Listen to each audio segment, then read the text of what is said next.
نبی کریم صلی اللہ علیہ وسلم نے فرمایا، جو شخص وضو کرے اسے چاہیے کہ ناک صاف کرے، اور جو پتھر سے استنجا کرے اسے چاہیے کہ طاق عدد یعنی 1، 3 یا 5 ہی سے کرے۔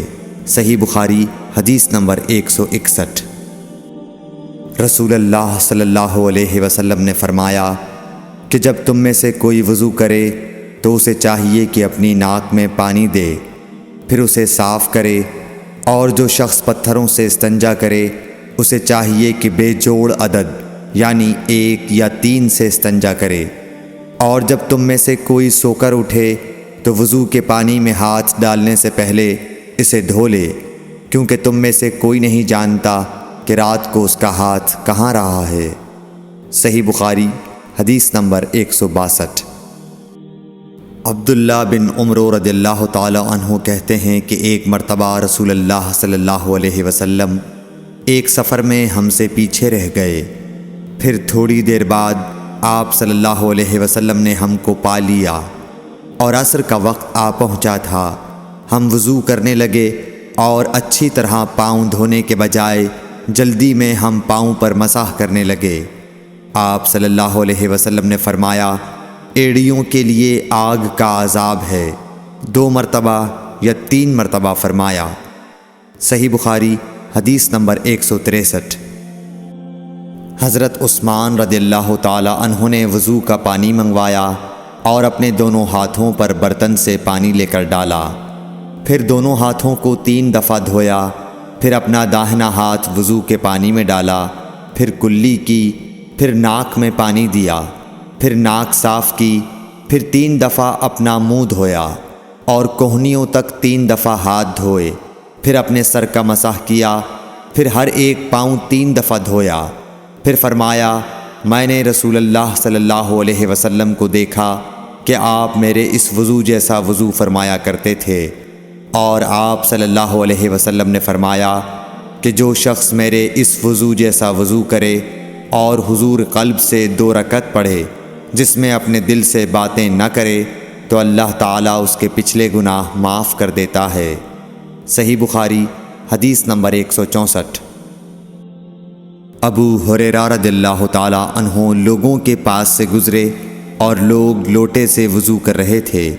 آپ رضی اللہ تعالیٰ عنہ نے کہا، اچھی طرح وضو کرو، کیونکہ ابو القاسم صلی اللہ علیہ وسلم نے فرمایا، خشک ایڑیوں کے لیے آگ کا عذاب ہے۔ صحیح بخاری حدیث نمبر 165۔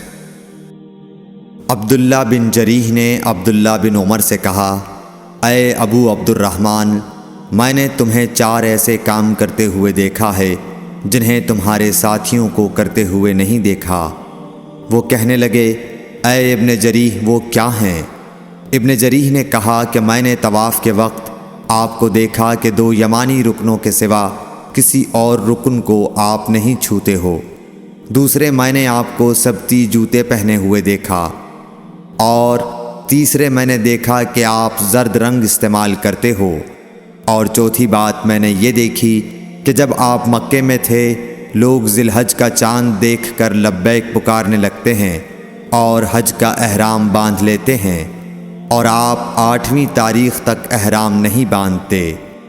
حضرت عبداللہ بن عمر رضی اللہ تعالی عنہ نے جواب دیا کہ دوسرے ارکان کو تو میں یوں نہیں چھوتا کہ میں نے رسول اللہ صلی اللہ علیہ وسلم کو یمانی رکنوں کے علاوہ کسی اور رکن کو چھوتے ہوئے نہیں دیکھا، اور رہے سبتی جوتے تو میں نے رسول اللہ صلی اللہ علیہ وسلم کو ایسے جوتے پہنے ہوئے دیکھا کہ جن کے چمڑے پر بال نہیں تھے، اور آپ انہی کو پہنے پہنے وضو فرمایا کرتے تھے، تو میں بھی انہی کو پہننا پسند کرتا ہوں۔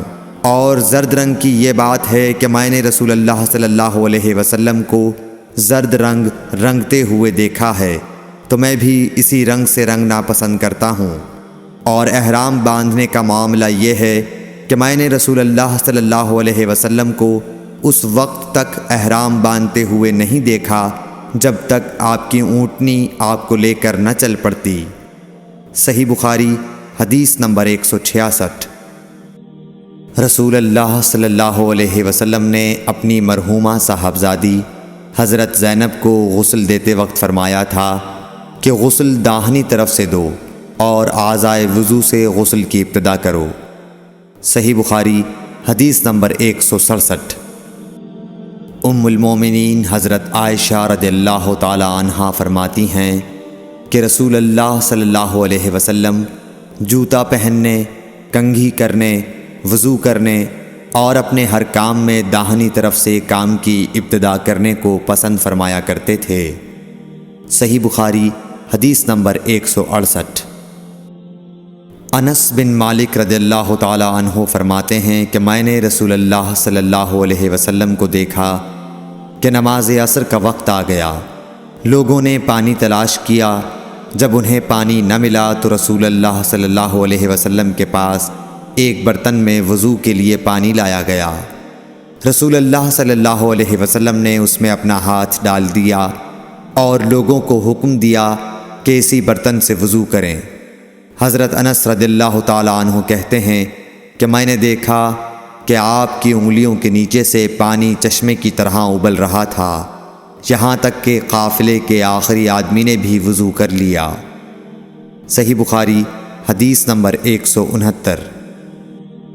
ابن سیرین کہتے ہیں کہ میں نے عبیدہ رضی اللہ تعالیٰ عنہ سے کہا کہ ہمارے پاس رسول اللہ صلی اللہ علیہ وسلم کے کچھ بال مبارک ہیں جو ہمیں حضرت انس رضی اللہ تعالیٰ عنہ سے یا ان کے گھر والوں کی طرف سے ملے ہیں۔ یہ سن کر عبیدہ نے کہا کہ اگر میرے پاس ان بالوں میں سے ایک بھی ہو تو وہ میرے لیے ساری دنیا اور اس کی ہر چیز سے زیادہ عزیز ہے۔ صحیح بخاری حدیث نمبر 170۔ رسول کریم صلی اللہ علیہ وسلم نے حجۃ الوداع میں جب سر کے بال منڈوائے تو سب سے پہلے ابو طلحہ رضی اللہ تعالی عنہ نے آپ کے بال لیے تھے۔ صحیح بخاری حدیث نمبر 171۔ رسول اللہ صلی اللہ علیہ وسلم نے فرمایا کہ جب کتا تم میں سے کسی کے برتن میں سے کچھ پی لے تو اس کو 7 مرتبہ دھو لو تو پاک ہو جائے گا۔ صحیح بخاری حدیث نمبر 172۔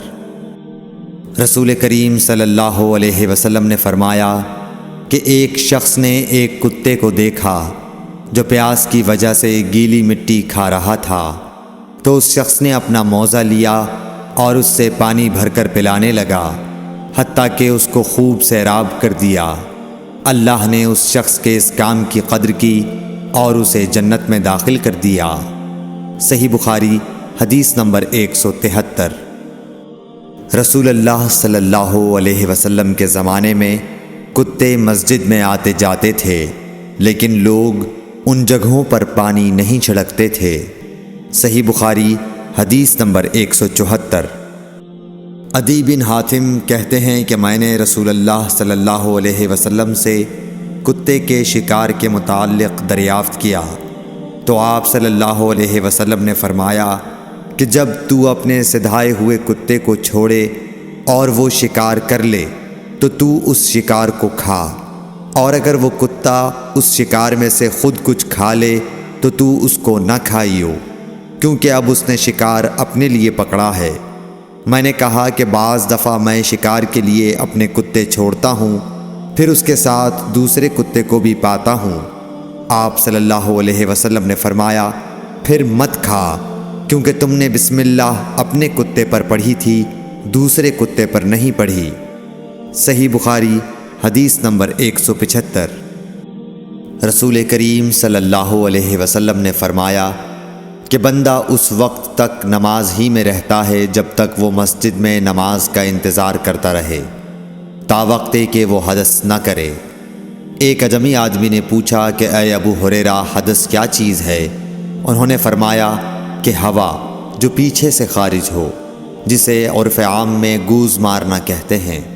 صحیح بخاری حدیث نمبر 176۔ رسول اللہ صلی اللہ علیہ وسلم نے فرمایا کہ نمازی نماز سے اس وقت تک نہ پھرے جب تک ریح کی آواز نہ سن لے یا اس کی بو نہ پالے۔ صحیح بخاری حدیث نمبر 177۔ حضرت علی رضی اللہ تعالی عنہ نے فرمایا کہ میں ایسا آدمی تھا جس کو سیلان مزی کی شکایت تھی، مگر رسول اللہ صلی اللہ علیہ وسلم سے دریافت کرتے ہوئے مجھے شرم آئی تو میں نے ابن الاسود کو حکم دیا۔ انہوں نے آپ صلی اللہ علیہ وسلم سے پوچھا، آپ نے فرمایا کہ اس میں وضو کرنا فرض ہے۔ صحیح بخاری حدیث نمبر 178۔ زید بن خالد نے حضرت عثمان بن عفان رضی اللہ تعالیٰ عنہ سے پوچھا کہ اگر کوئی شخص صحبت کرے اور منی نہ نکلے، فرمایا کہ وضو کرے جس طرح نماز کے لیے وضو کرتا ہے اور اپنے وضو کو دھو لے۔ حضرت عثمان رضی اللہ تعالیٰ عنہ کہتے ہیں کہ یہ میں نے رسول اللہ صلی اللہ علیہ وسلم سے سنا ہے۔ زید بن خالد کہتے ہیں کہ پھر میں نے اس کے بارے میں حضرت علی، زبیر، طلحہ اور ابی بن کعب رضی اللہ عنہم سے دریافت کیا، سب نے اس شخص کے بارے میں یہی حکم دیا۔ صحیح بخاری حدیث نمبر 179۔ رسول اللہ صلی اللہ علیہ وسلم نے ایک انصاری کو بلایا۔ وہ آئے تو ان کے سر سے پانی ٹپک رہا تھا۔ رسول کریم صلی اللہ علیہ وسلم نے فرمایا، شاید ہم نے تمہیں جلدی میں ڈال دیا۔ انہوں نے کہا، جی ہاں۔ تب رسول اللہ صلی اللہ علیہ وسلم نے فرمایا کہ جب کوئی جلدی کا کام آ پڑے یا تمہیں انزال نہ ہو تو تم پر وضو ہے، غسل ضروری نہیں۔ صحیح بخاری حدیث نمبر 180۔